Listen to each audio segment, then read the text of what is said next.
All right, here we go again. You got Mr. Law Jones coming at you live. This is part 2 of the 99 Mercury Grand Marquis intake manifold replacement video. This is part 2 of it. I was intending to do this video last night, but Dark called me, and this was not, and I ain't gonna say this was not, I ain't gonna say an easy project. It's definitely not an easy one. It's not really hard. It definitely helps if you got the tool, but got it back together. There's a new Ford Racing intake on here, brand new alternator on it, so everything is back on here, brand new water pump, thermostat, housing, everything on it. So like I said, I did get it running. I did finish this up probably about 10 o'clock last night, and everything is all good on it. It was running very, very bad. This is one I had told you guys to pay about $500-600 for this car here. This is a one owner. I'm actually second owner of this car here. Like I said, this is charcoal gray in color, and first one I ever seen like this with this color. I see a lot of silver ones, white ones, red ones, and so on, beige of course, and this color kind of struck me.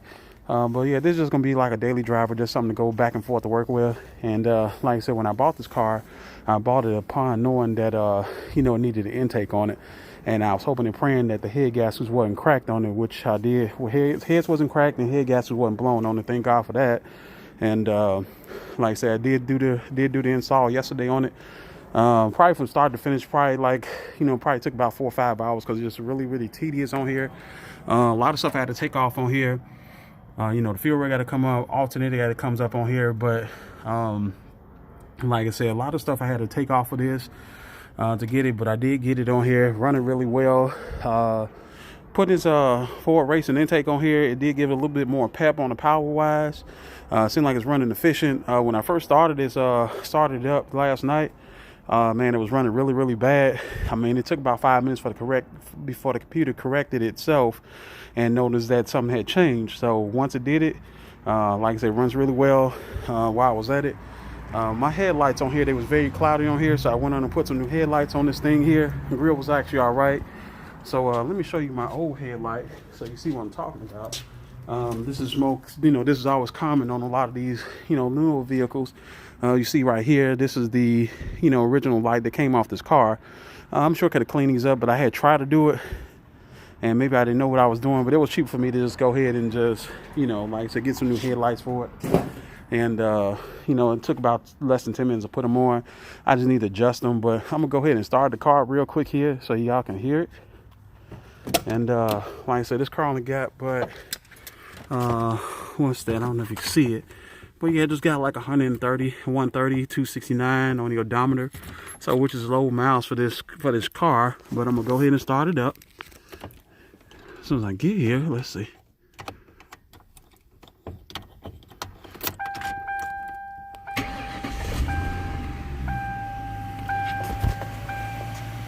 Got it started.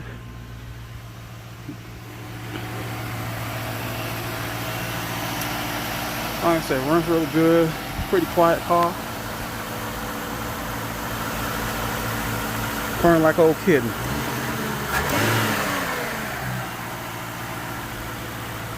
And that's that. Go back by the exhaust on it.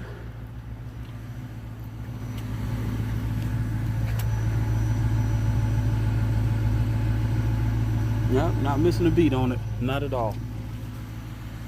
But anyway, like I said, this is part 2, the 99 Grand Marquis intake manifold install and replacement install on here. So click like, subscribe. I definitely appreciate the support. I'm gonna take all criticism, good or bad, and that's that. So y'all take it easy. If you got any comments or questions, feel free to ask me. I try to answer everything as much as possible. Thanks a lot.